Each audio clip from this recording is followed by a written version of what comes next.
나이다. 아멘. 우리 옆 사람과 한번 인사하겠습니다. 사랑합니다. 축복합니다.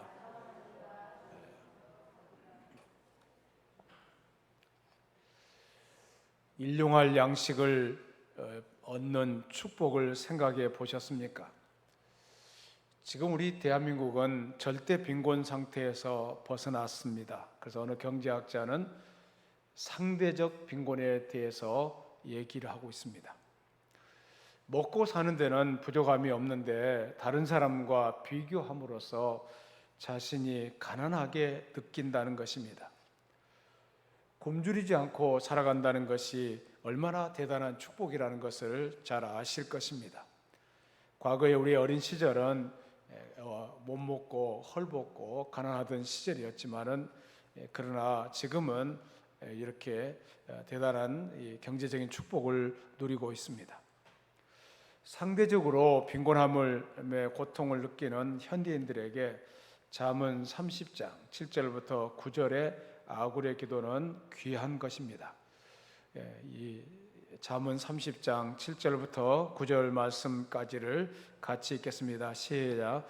내가 두 가지 일을 주께 구하여 싸우니 내가 죽기 전에 내게 거절하지 마시옵소서. 곧 헛된 것과 거짓말을 내게서 멀리 하옵시며 나를 가난하게도 마옵시고 부하게도 마옵시고 오직 필요한 양식으로 나를 먹이시옵소서. 혹 내가 배불러서 하나님을 모른다 여호와가 누구냐 할까 하오며 혹 내가 가난하여 도둑질하고 내 하나님의 이름을 욕되게 할까 두려워함이니이다. 이제 부족함이 없게 해달라는 그런 기도를 하고 있습니다. 너무 가난하게 하지도 마시고 부하게도 하지 마시고 일용할 양식을 달라는 그런 기도를 하고 있습니다. 우리가 하나님의 말씀에 순종해 갈 때 일용할 양식의 축복이 주어집니다. 마태복음 6장 31절부터 33절 말씀에서 주님은 말씀하셨는데 같이 읽습니다. 시작. 그러므로 염려하여 이르기를 무엇을 먹을까 무엇을 마실까 무엇을 입을까 하지 말라. 이는 다 이방인들이 구하는 것이라. 너희 하늘 아버지께서 이 모든 것이 너희에게 있어야 할 줄을 아시느니라. 그런즉 너희는 먼저 그의 나라와 그의 의를 구하라. 그리하면 이 모든 것을 너희에게 더하시리라. 하나님의 나라와 그 의를 먼저 구하면은 이와 같이 풍성한 축복을 받게 된다는 것을 말씀하고 있습니다.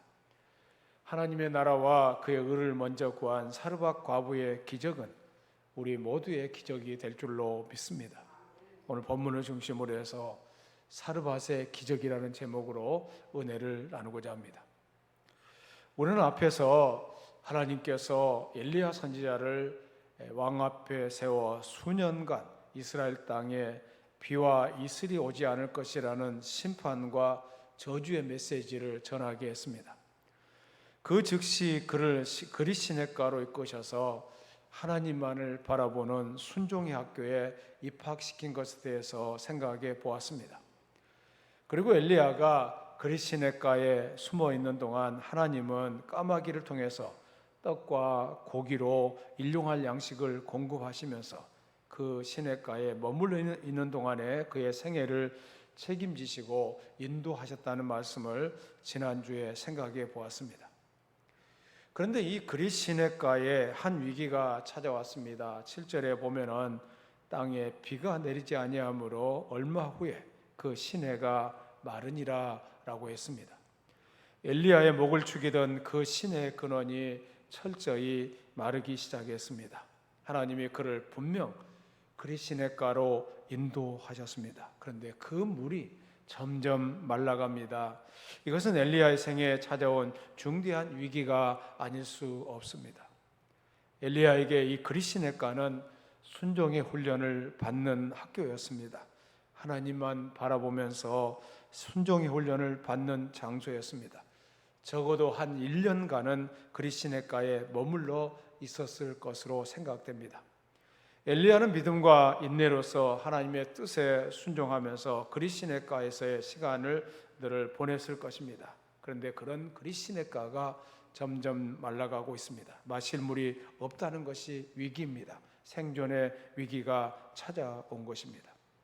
그럼에도 불구하고 엘리야는 여전히 하나님을 기다렸습니다. 하나님의 분명한 지시가 있을 때까지 결코 움직이지 않았습니다. 종교개혁자들은 이런 말했습니다. 하나님의 말씀이 가라고 하는 곳까지 가고 하나님의 말씀이 멈추라고 하는 곳에서 멈춘다는 말을 했습니다. 엘리야는 하나님으로부터 분명한 지시를 받을 때까지 한 걸음도 움직일 수 없습니다. 그리고 마침내 하나님의 말씀이 임해서 가라고 명령했습니다. 그때야 비로소 지체 없이 순종하면서 즉각적인 행동을 개시했습니다. 이것은 모든 시대의 그리스도인의 삶의 특성입니다. 성숙한 신앙의 사람일수록 하나님의 때를 기다립니다. 그리고 주님께서 말씀하신 대로 움직이게 됩니다. 주님의 말씀이 없으면은, 그리고 자기의 행동이 하나님의 뜻이라는 확신이 없을 때는 결코 움직이지 않고 하나님의 뜻을 찾았습니다. 어떤 사람들은 하나님의 뜻대로 행하지 않고 자신의 수단과 방법대로 하다가 낭패를 당하기도 합니다. 사울 왕이 그러했습니다. 블레셋 군대 앞에서 백성들은 떨고 있고 사무엘이 정한 기한대로 이레를 기다리되 사무엘이 오지 않고 백성이 사울에게서 흩어지니까 하지 말아야 할 일, 다시 말해서 번제와 화목 제물을 가져오라고 해서 번제를 하나님 앞에 드리고 말았습니다. 그 번제를 하나님이 받으셨다면 얼마나 좋겠습니까? 번제를 드리자마자 사무엘이 왔습니다. 조금을 못 참았습니다. 조금만 더 참았더라면 사무엘이 와서 번제를 드렸을 텐데 자기가 그 번제를 드렸던 것입니다. 또 아말렉을 진멸하라는 하나님의 말씀에 순종하지 아니하고 아말렉 왕 아각을 사로잡고 양과 소의 가장 좋은 것과 또 기름진 것과 어린 양과 모든 좋은 것을 남기고 진멸하지 않았습니다. 인간적인 생각을 했고, 그리고 완전한 순종이 아닌 부분적인 순종을 했습니다. 그때 사무엘은 사울왕에게 이런 말을 했습니다. 사무엘상 15장 22절 23절 말씀을 같이 읽겠습니다. 사무엘이 이르되 여호와께서 번제와 다른 제사를 그의 목소리를 청종하는 것을 좋아하심같이 좋아하시겠나이까?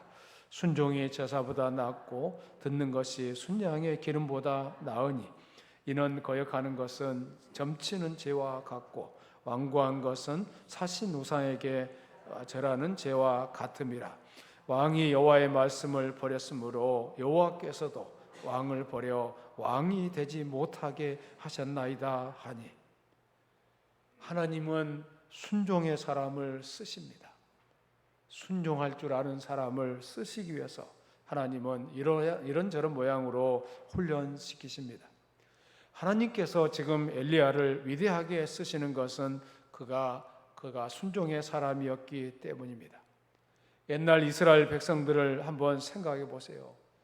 광야에서 여행하던 이스라엘 백성들을 하나님께서 그들을 인도하기 위해서 보내주셨던 구름이 진행할 때 그들은 움직였습니다. 구름이 머무는 곳에 그들도 머물렀습니다. 하나님의 인도하심을 따라 이스라엘 백성들은 한 걸음 한 걸음 발걸음을 순종하며 내딛었습니다.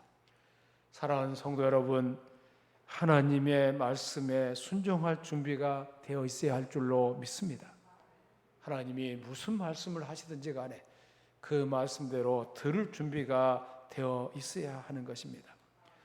주님 말씀만 하시옵소서, 주의 말씀대로 준행하겠습니다. 이것이 저와 여러분의 고백이 되어야 할 줄로 믿습니다. 1878년 구세군의 명성이 커지면서 많은 사람들이 구세군에 입대했습니다. 그 중에 사무엘 브랭글이라는 미국인도 있었습니다. 그를 보고 윌리엄 부스 사령관은 그에게 다른 훈련병들의 군화를 닦는 일을 시켰습니다. 그러니까 영국까지 건너왔는데 이 군화를 닦는 일을 시켰던 것입니다. 내가 기껏 군화를 닦기 위해서 대서양을 건너 이곳까지 왔나? 바로 그때 환상 중에 그는 예수님이 거칠고 무식한 어부들의 발을 씻겨주는 장면을 보았습니다. 그는 조용히 말했습니다. 주님이 그들의 발을 씻으셨군요. 그렇다면 이제 저는 저들의 구두를 닦겠습니다. 그는 즐거운 마음으로 훈련병들의 군화를 닦기 시작했습니다. 그런 자세를 가지고 순종하면서 섬겼더니 그는 구세군 최초의 미국인 감독이 되었다고 합니다. 오늘 8절부터 10절 말씀을 같이 한번 읽겠습니다. 8절부터 10절입니다. 시작. 여호와의 말씀이 엘리야에게 임하여 이르시되 너는 일어나 시돈에 속한 사르밧으로 가서 거기 머물라. 내가 그곳 과부에게 명령하여 내게 음식을 주게 하였느니라. 그가 일어나 사르밧으로 가서 성문에 이를 때 한 과부가 그곳에서 나뭇가지를 줍는지라. 이에 불러 이르되 청하건대 물을 조금 가져다가 내게 마시게 하라. 시내가 말라서 목이 가랄 때 하나님의 말씀을 기다리던 엘리야에게 드디어 그분의 말씀이 임했습니다. 하나님께서 이스라엘 백성들을 불기둥과 구름기둥으로 인도하셨던 것처럼 지금도 우리를 당신의 말씀을 통해서 인도하고 계시는 줄로 믿습니다. 매일 말씀을 통해서 기도하는 가운데 성령의 감동 감화로 하나님의 말씀의 인도를 받아야 할 줄로 믿습니다. 말씀과 더불어 사는 삶이 얼마나 아름답습니까? 엘리야의 생애 속에 그 놀라운 능력의 비밀은 바로 이 말씀 속에 있었던 것입니다. 그 말씀을 순종하면서 하나님의 영광을 보았던 것입니다. 사르밧의 위치 사진을 한번 띄워주세요. 사르밧의 위치 사진. 저기 제일 꼭대기에 있는 꼭대기에 있는 사르밧이라는 곳이 있습니다. 엘리야는 하나님의 말씀이 임하자 즉각적으로 순종해서 사르밧으로 갔습니다. 하나님은 엘리야에게 사르밧으로 가라고 가서 유하라고 명령했습니다. 사르밧은 그릿 시내가에서 약 160km나 떨어진 시돈 지방의 사르밧이라는 시골이었습니다. 사르밧은 그릿 시내가로부터 160km나 떨어져 있었기 때문에 엘리야가 그곳까지 여행한다는 것은 매우 힘들고 어려운 여정이었을 것입니다. 더욱이 큰 가뭄으로 인해서 그가 걸어가는 도상은 몹시 황폐하고 거칠었을 것이고 발을 딛는 곳마다 먼지가 풀썩거리며 피어올랐을 것입니다. 그리고 그가 걸어가는 곳은 아방이 다스리는 나라를 통과해야 했기 때문에 위험까지 수반되어 있었습니다. 그럼에도 불구하고 엘리야는 하나님께 순종을 했습니다. 그리고 사르밧이라는 이 말의 의미는 연단, 재련, 용해라는 그런 의미를 가지고 있습니다. 하나님께서 연단이라는 의미의 사르밧으로 엘리야를 보내신 목적이 있었던 것입니다. 하나님은 또 영광로와 같은 시련을 통해서 그의 삶 속에 아직 남아있는 자만심의 찌꺼기들과 또 하나님께로부터 독립된 자아 행위와 어떤 자기 의존적인 경향일지라도 남김없이 용해하기 위해서 사르밧으로 보냈던 것으로 해석할 수 있습니다. 그리고 더 한층 놀라운 것은 이 시돈이 바로 이스라엘을 부패시킨 장본인인 이세벨의 고향이었다는 사실입니다. 하나님의 지혜는 무한하고 하나님의 방법은 참으로 놀랍기만 합니다. 그래서 매튜 헨리라는 주석가는 이런 말을 했습니다. 왜 하나님께서 엘리야를 사르밧으로 보내셨는가 하는 질문에 대해서 그것은 이 교만한 이세벨의 아버지가 강력한 왕권을 가지고 다스리고 있는 땅에서도 하나님께서는 자기 종을 3년이 아니라 30년이라도 보호하고 먹이실 수 있는 하나님이라는 사실을 특히 이세벨에게 보여주고 싶어서 시돈 땅에 보내셨다라고 주석하고 있습니다. 또한 하나님이 엘리야를 통해 공개하기 위해서 택하신 사람이 어떤 사람이었는가를 생각해 보면 참 놀랍습니다. 그를 받들어 섬긴 사람은 부자 상인도 아니었습니다. 시돈의 관원도 아니었습니다. 가난하고 쓸쓸한 과부였습니다. 누가복음 4장 25절 26절에 오면은 예수님께서 하신 말씀인데, 그때에 이스라엘 땅에도 많은 과부가 있었다는 말씀을 하셨습니다. 그러니까 엘리야를 먹이실 때 이스라엘 땅에 과부도 있었지만은 그런 과부를 사용한 것이 아니라 바로 시돈 땅에 있는 과부를 사용하셨다는 것입니다. 더구나 이세벨의 고향에 사는 자였습니다. 하나님은 우리가 기대했던 방법과는 전혀 다른 방법으로 역사하실 때가 많습니다. 하나님은 모세를 이스라엘 백성 중에 태어나는 사내 아이를 죽이라는 명령의 본거지인 바로의 왕궁에서 안전하게 양육하였습니다. 40년 동안 아무 문제 없이 이 모세를 양육하셨습니다. 하나님께서 우리를 다루시는 방법이 우리가 기대했던 것과는 전혀 다르다고 해서 이상하게 생각할 것은 없습니다.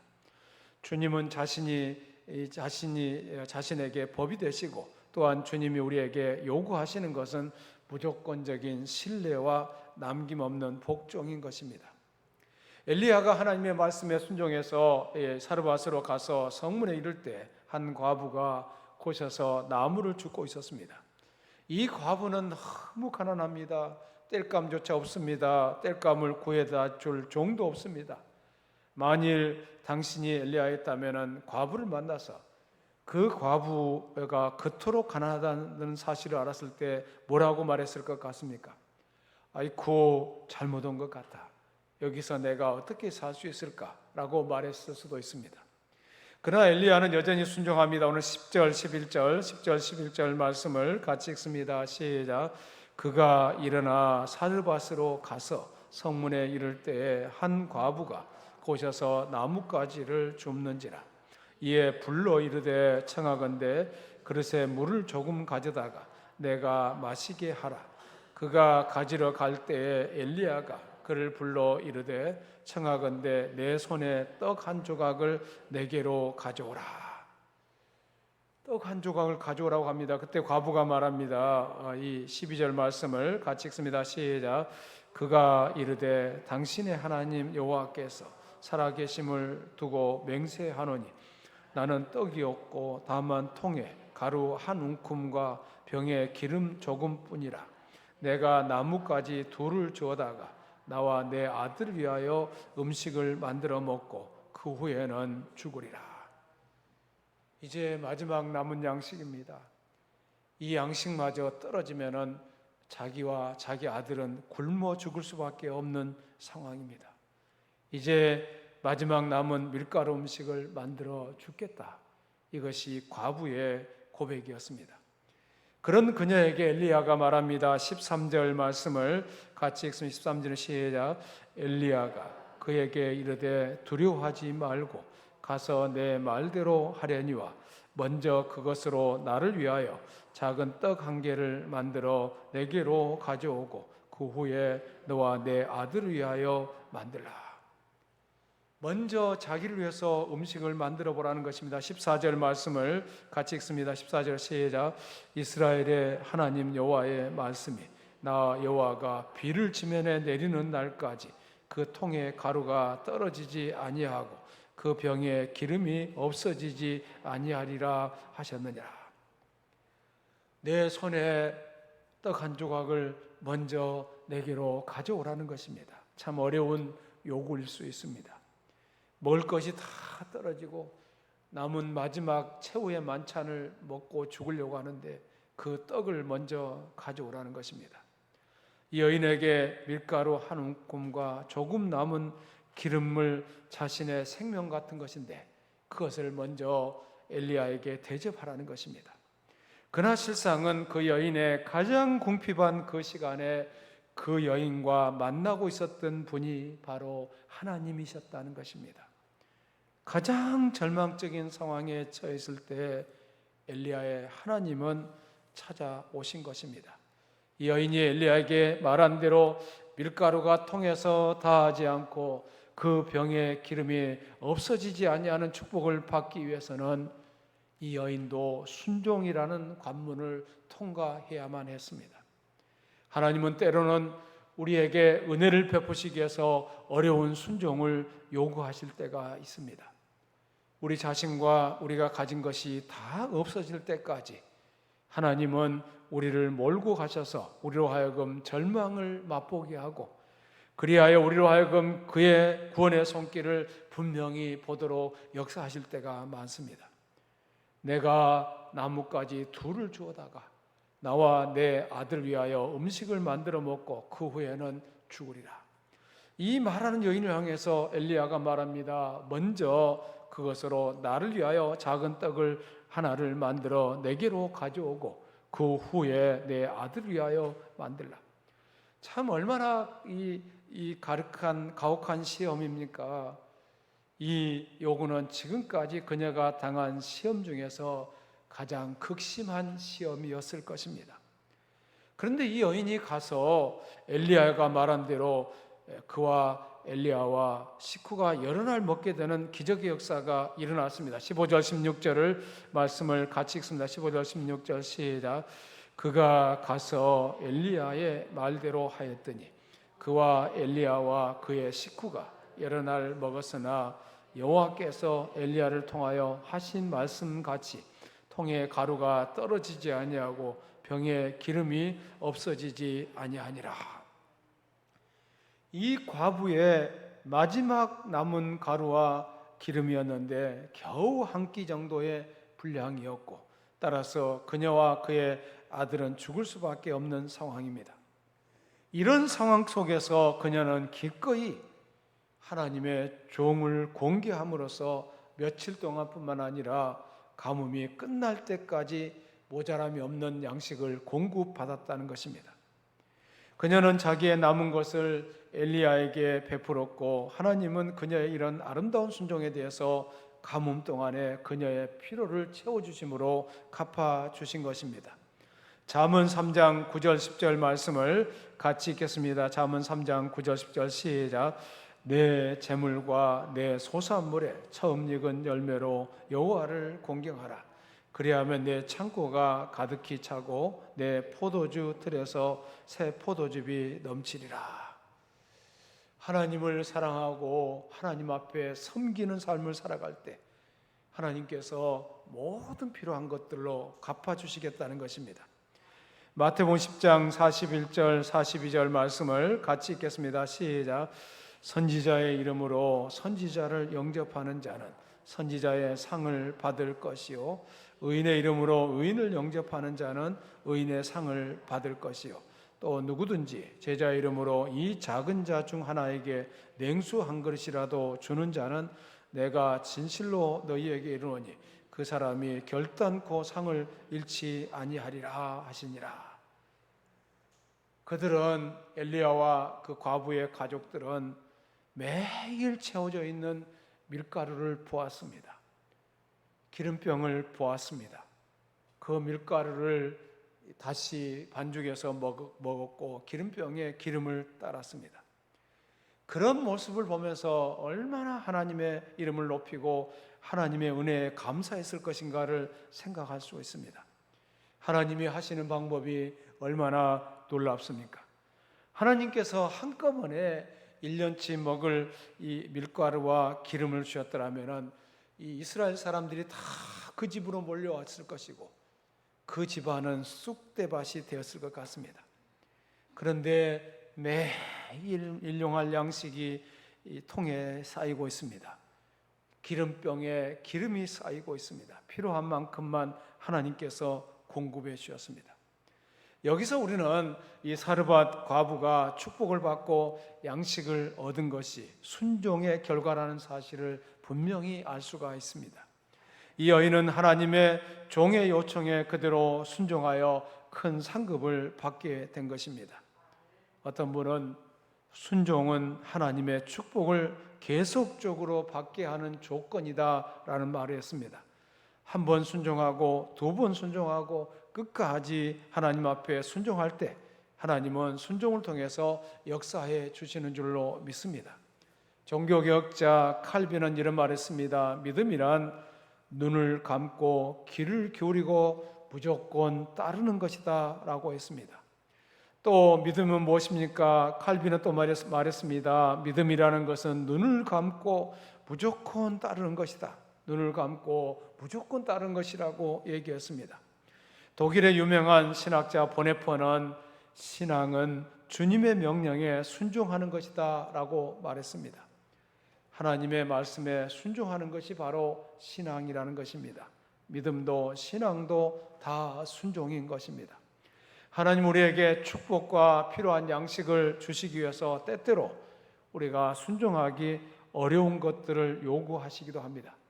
그러나 믿음을 가지고 그 길을 걸어가야 합니다. 그것이 바로 축복의 길이기 때문에 그렇습니다.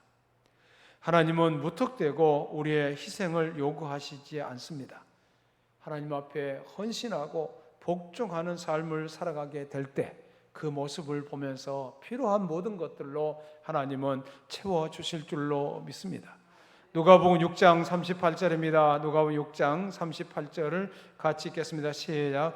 주라 그리하면 너희에게 줄 것이니 곧 후이되어 누르고 흔들어 넘치도록 하여 너희에게 안겨주리라. 너희가 헤아리는 그 헤아림으로 너희도 헤아림을 도로 받을 것이니라. 하나님은 살아계십니다. 하나님의 말씀도 살아서 움직입니다. 그런데 우리가 그 말씀대로 살아내지를 못하기 때문에 이런 축복을 경험하지 못할 때가 많습니다. 세계적인 마케팅 전문가로 유명한 존 비테일이라는 사람이 있습니다. 이 사람은 지금은 아주 부유하지만은 한때는 아주 어려웠습니다.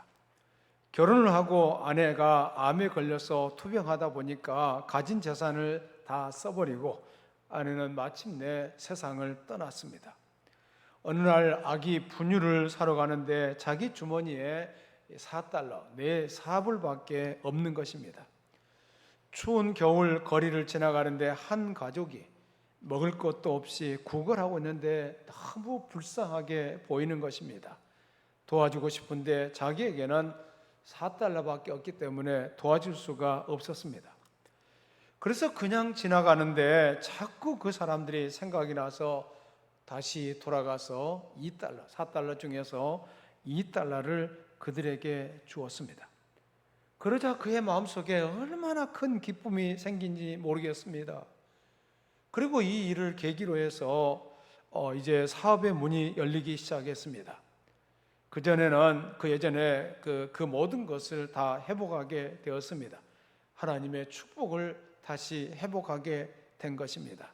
그리고 그가 책을 쓰면서 세계적으로 성공한 사람들의 유래를 살펴보았는데, 그런데 공통적으로 나타난 부분이 무엇이냐면은 나눠주기를 기뻐하는 사람들이었다는 것입니다. 하나님께로부터 받아서 다른 사람에게 돌려줄 줄 아는 사람들. 그러니까 여러분 사업하시는 분들도 사업의 비전을 어떻게 가지느냐 하면은 하나님 저에게 물질을 주신다면은 많은 사람을 부유하게 하고 많은 사람에게 유익을 주는 그런 사업가가 되겠습니다. 하나님 저에게 그런 사업의 물질의 복을 주시면은 다른 사람에게 넘겨주는 그런 일을 하겠습니다. 이것이 바로 이 성경적인 원리인 것입니다. 어떤 분들은 과도히 아껴도 늘 가난합니다. 어떤 사람은 후에도 늘 풍성합니다. 축복은 위로부터 오기 때문에 그렇습니다. 교회 성경학자들의 말에 의하면 선진국일수록 하나님의 역사가 더 희미하게 나타난다고 합니다. 그 이유는 무엇이냐면 하나님의 힘과 능력이 없어서가 아니라 사람들이 하나님을 믿지 않기 때문이라는 것입니다. 하나님을 먼저 생각하지 않기 때문이라는 것입니다. 1인당 국민소득이 1만 불이 넘게 되면 사람들은 하나님보다도 과학을 섬기고 의학을 먼저 믿는다고 합니다. 그러니 하나님께서 역사하기가 어렵다는 것입니다. 그런데 후진국에는 과학이나 의학이 발달하지 않아서 사람들이 하나님을 굳게 믿는다는 것입니다. 하나님을 믿으니까, 하나님을 먼저 생각하니까 하나님이 강력하게 역사하시는 것입니다. 그래서 사르밧 과부와 같은 역사도 일어나고 오병이의 기적도 일어나고 병든 자가 살아나고 각종 질병이 치유받는 역사도 일어나게 되는 것입니다. 여러분, 우리는 지금 21세기 최첨단 과학 문명의 혜택을 받고 살아가고 있지만은 그럼에도 불구하고 여전히 하나님만을 바라고 하나님만을 믿는 그런 믿음의 길을 걸어가야 할 줄로 믿습니다. 하나님은 이런 믿음의 길을 걸어가는 사람들에게 끊임없이 역사하시고 은혜를 베풀어 주시고 우리에게 필요한 모든 것들로 공급해 주시는 줄로 믿습니다. 하나님은 전능하신 분이기 때문에 시대와 환경을 초월하여 역사하신 분이기 때문에 오늘날에도 하나님의 말씀을 믿고 하나님을 먼저 생각하고 하나님을 위하여 내놓는 사람에게 누구나 어디서나 사르밧 과부에게 역사하셨던 것 같이 똑같은 은혜로 역사하시는 줄로 믿습니다. 그리고 사르밧 과부에게 요구의 강도가 더 높아졌다는 것도 오늘 본문에서 살펴볼 수가 있습니다. 처음에는 물 한 그릇을 요구했지만은 다음에는 떡까지 요구했습니다. 우리의 믿음이 깊어질수록 하나님께서 우리에게 요구하시는 것이 더 커진다는 사실을 말씀하고 있습니다. 하나님은 처음부터 큰 것을 요구하지 않습니다. 작은 것부터 요구하시면서 차츰차츰 우리의 믿음을 키워 나가십니다. 그리고 나중에는 온전한 헌신을 요구하시면서 거기서 하나님의 기적을 보게 하시는 것입니다. 이 여인이 하나님의 말씀에 힘을 얻어서 하나님의 사자인 엘리야의 말에 순종했더니 어떤 역사가 나타납니까? 15절 16절 말씀을 같이 읽습니다. 15절 16절 시작. 그가 가서 엘리야의 말대로 하였더니 그와 엘리야와 그의 식구가 여러 날 먹었으나 여호와께서 엘리야를 통하여 하신 말씀같이 통에 가루가 떨어지지 아니하고 병에 기름이 없어지지 아니하니라. 그녀는 이 자신이 지닌 마지막 양식을 하나님의 사자에게 먼저 드렸습니다. 하나님은 남은 찌꺼기를 원하지 않습니다. 하나님의 백성들은 주님을 사랑하는 백성들은 주님 앞에 가장 좋은 것을 드리고 싶은 마음으로 가득 찬 것입니다. 그렇게 하나님 앞에 구별하여 드렸을 때 하나님께서 어떻게 축복하십니까? 여러분, 하나님은 하나님의 말씀에 순종하여 사는 사람들, 이 사르밧으로 가라고 할 때 엘리야가 순종했고 사르밧은 엘리야의 말대로 순종했는데 그렇게 순종하는 사람들을 통해서 하나님의 위대한 역사가 나타났다는 것입니다. 15절 16절 말씀을 다시 한번 읽습니다. 15절 16절 시작.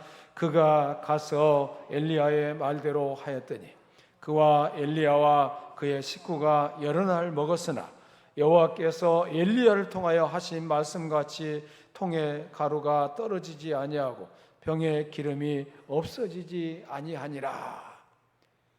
하나님 앞에서 올바른 순종을 해갈 때 하나님의 기적의 역사들이 나타났다는 것입니다. 여러분, 기도하다가 주님이 요구하시는 것이 생길 때 그 말씀대로 순종해 보세요. 하나님이 살아계심을 믿고 그 하나님 앞에서 순종하는 삶으로 나아갈 때 이 바로 사르밧 과부의 기적이 저와 여러분의 기적이 될 줄로 믿습니다. 이런 순종하는 사람을 통해서 하나님의 위대한 역사가 나타난다는 사실을 잊어서는 안 됩니다. 이 순종의 결과가 얼마나 아름답게 나타납니까? 가장 귀한 것을 내놓기까지 죽기까지 순종하는 자를 신실하신 하나님은 결코 저버리지 않습니다. 오늘도 우리가 주의 말씀에 순종하고 주의 말씀대로 살아갈 때 하나님의 이런 기적을 체험할 수 있다는 사실을 믿으셔야 합니다. 그리고 하나님께서 말씀하실 때 그 말씀대로 살아내는 저와 여러분이 되기를 예수님의 이름으로 축원합니다. 살아계신 하나님 감사합니다. 오늘 또 사르밧의 기적이라는 말씀을 상고해 보았습니다. 정말 이 밀가루 한 움큼 기름 조금 남은 그것으로 마지막 만찬을 먹고 죽으려고 하는 그 사르밧 과부에게 하나님은 순종을 요구하셨고 그 순종을 통해서 놀라운 역사가 나타났던 것을 보게 됩니다. 하나님, 우리도 어려운 이웃들을 생각하게 보게 하여 주시고 하나님이 무엇을 기뻐하시는지를 생각하면서 하나님의 뜻을 이루어갈 때 우리의 삶 속에 이런 기적의 역사가 경험될 줄로 믿습니다. 우리가 보이는 것, 눈에 바라보는 것만을 보며 살아가지 않게 하여 주시오며 이 시간과 역사의 주인 되시며 우리의 삶의 배우가 되시는 하나님을 바라보며 믿음의 길을 잘 달려가게 하여 주시옵소서. 늘 푸른교회 성도들에게 믿음을 더하여 주시옵소서. 지금도 하나님은 살아계시는데 우리가 믿지 못하는 것이 문제입니다. 우리에게 믿음을 더하여 주시옵소서. 또 사르밧 과부에게 역사하셨던 그 역사가 지금도 얼마든지 나타날 수 있다는 믿음을 갖게 하여 주시오며 하나님 앞에 순종하는 삶으로 나가게 하여 주시옵소서. 예수님 이름으로 기도드리옵나이다.